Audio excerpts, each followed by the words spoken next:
ॐ कृष्णाय वासुदेवाय हरे परमात्मने प्रणतक्लेशनाशाय गोविंदाय नमो नमः। जय श्री कृष्णा। मेरी सोल फैमिली आध्यात्म आपके अपने चैनल पर आप सबका बहुत बहुत स्वागत है। श्रीमद् भागवत महापुराण का पंचम स्कंद 20वां अध्याय चल रहा है। अन्य 6 द्वीपों तथा लोकालोक पर्वत का बड़ा ही स्पष्ट और सुंदर वर्णन श्री सुखदेव जी राजा परीक्षित से कह रहे हैं। श्री सुखदेव जी कहते हैं, राजन, अपरिमाण लक्षण और स्थिति के अनुसार प्लक्षादि अन्य द्वीपों के वर्ष विभाग का वर्णन किया जाता है। जिस प्रकार मेरु पर्वत जम्बूद्वीप से घिरा हुआ है, उसी प्रकार जम्बूद्वीप भी अपने ही समान परिमाण और विस्तार वाले खारे जल के समुद्र से परिवेष्टित है। फिर खाई जिस प्रकार बाहर के उपवन से घिरी रहती है, उसी प्रकार छाड़ समुद्र भी अपने से दूने विस्तार वाले प्लक्ष द्वीप से घिरा हुआ है। जम्बूद्वीप में जितना बड़ा जामुन का पेड़ है, उतने ही विस्तार वाला यहाँ सुवर्ण में प्लक्ष पाकर का वृक्ष है। उसी के कारण इसका नाम प्लक्ष द्वीप हुआ है। यहाँ 7 जिह्वाओं वाले अग्निदेव विराजते हैं। इस द्वीप के अधिपति प्रियव्रत पुत्र महाराज इद्मजिह्व थे। उन्होंने इसको 7 वर्षों में विभक्त किया और उन्हें उन वर्षों के समान ही नाम वाले अपने पुत्रों को सौंप दिया तथा स्वयं आध्यात्म योग का आश्रय लेकर उपरत हो गए। इन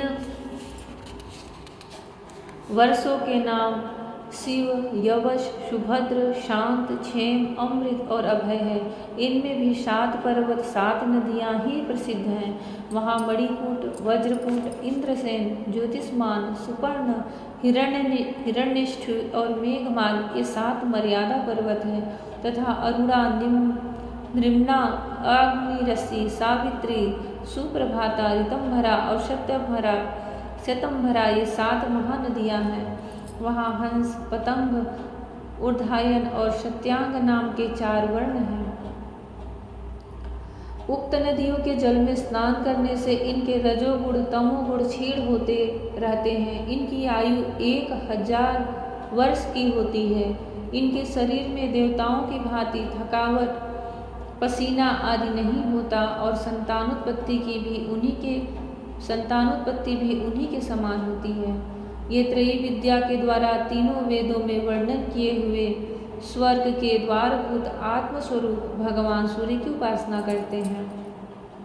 वे कहते हैं कि जो सत्य, अनुष्ठान, योग्य धर्म और रित प्रतीत होने वाले धर्म, वेद और शुभाशुभ फल के अधिष्ठाता हैं, उन पुराण पुरुष विष्णु स्वरूप भगवान सूर्य की हम शरण में जाते हैं। प्लक्ष आदि 5 द्वीपों में सभी मनुष्यों को जन्म से ही आयु, इंद्रिय, मनोबल, इंद्रिय बल, शारीरिक बल, बुद्धि और पराक्रम समान रूप से सिद्ध रहते हैं। यह जो 6 लोक हैं, लोकालोक पर्वत, ये जो वर्ष हैं, जब यहाँ से मृत्यु होती है, तो जैसे आपके पुण्य हैं, बहुत शुभ कर्म है, इन्हीं सब लोकों में जन्म होते रहते हैं और घूम फिर के कई हजारों वर्ष बाद फिर धरती पर आते हैं। और ब्रह्मलोक तक जाने के लिए तो सिर्फ जो ऋषि तपस्वी होते थे वही वहाँ जा पाते थे। इंद्र के ऊपर के जो लोक होते थे, स्वर्ग के ऊपर, वहाँ तो बहुत बड़े बड़े धर्मात्मा ही जा पाते थे। और इन सब लोकों में वहाँ से जो बचे खुचे हुए पुण्य को लेकर आते हैं, उनका जन्म होता है। उनकी आयु, उनके जीवन की, उस लोक की, उस वर्ष के पर्वत, पहाड़, नदियाँ, झरने, सुंदरता, खान पान का वर्णन, भगवान की इस बनाई हुई सृष्टि का वर्णन यहाँ पे चल रहा है, जो हमें दिखाई नहीं देता।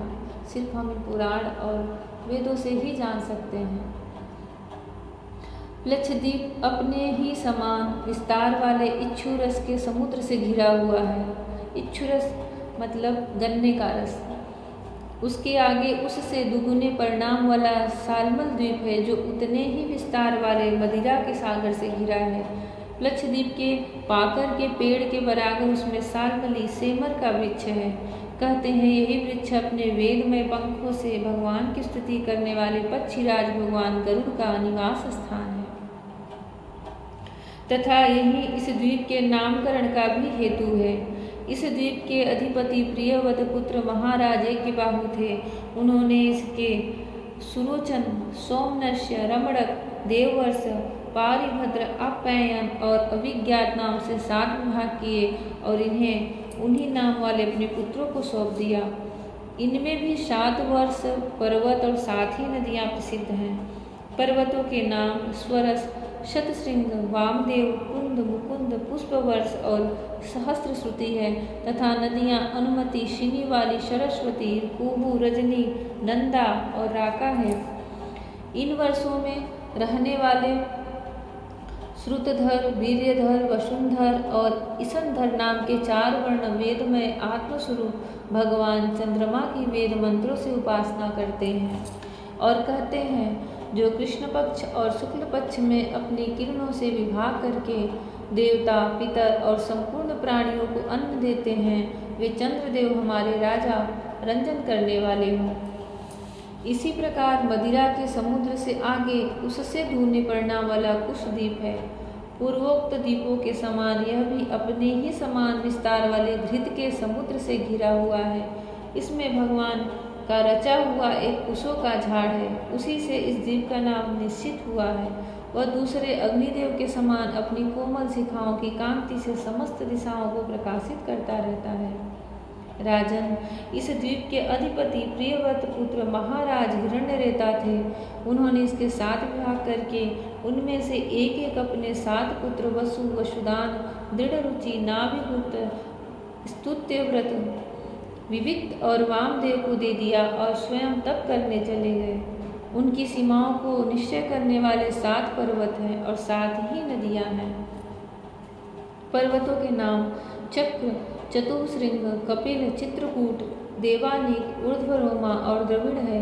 नदियों के नाम रसकुल्या, मधुकुल्या, मित्रविंदा, श्रुतिविंदा, देवगर्भा, घृतच्युता और मंत्रमाला। इनके जल में स्नान करके कुश द्वीपवासी कुशल, कुविद, अभियुक्त और कुलक वर्ण के पुरुष अग्निस्वरूप भगवान हरि का यज्ञादि कर्म कौशल के द्वारा पूजन करते हैं तथा इस प्रकार स्तुति करते हैं। अग्नि, आप परम ब्रह्म को साक्षात भी पहुँचाने वाले हैं, अतः भगवान के अंगभूत देवताओं के यजन द्वारा आप उन परम पुरुष का ही यजन करें। राजन, फिर घृत समुद्र से आगे उससे द्विगुण परिणाम वाला क्रौंच द्वीप है। जिस प्रकार कुशद्वीप घृत समुद्र से घिरा हुआ है, उसी प्रकार यह अपने ही समान विस्तार वाले दूध के समुद्र से घिरा हुआ है। यहाँ क्रौंच नाम का एक बहुत बड़ा पर्वत है, उसी के कारण इसका नाम क्रौंच द्वीप हुआ है।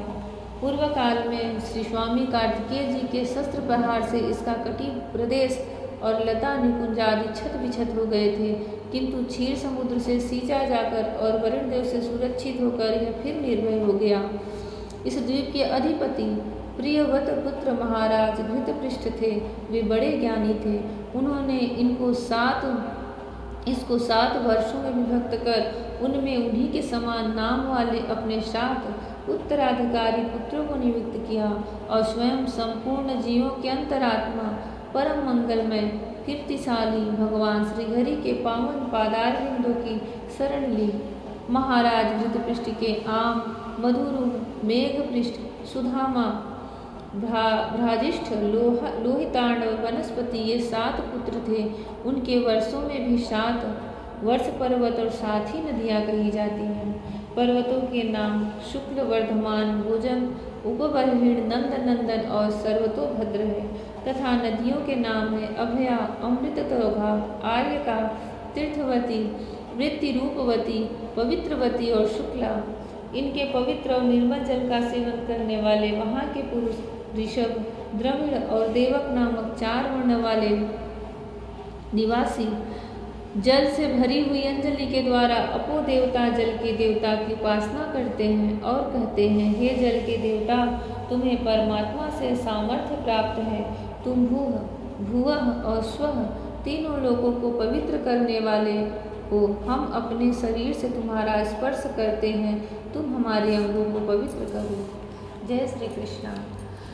सिर्फ इन वर्षों के नाम का आप पाठ कर लो, सुन लो, इनके पर्वत, इनके जो नदियाँ हैं। जैसे भगवान का नाम सब बोलते हैं कि नाम ले लो तो हमें बड़ा पुण्य मिलता है, भगवान ईश्वर प्रसन्न होते हैं, वैसे ही उनकी ये बनाई हुई पवित्र सृष्टि का सिर्फ आप श्रवण कर लो, चिंतन कर लो, ध्यान कर लो तो उससे भी वही फल प्राप्त होता है।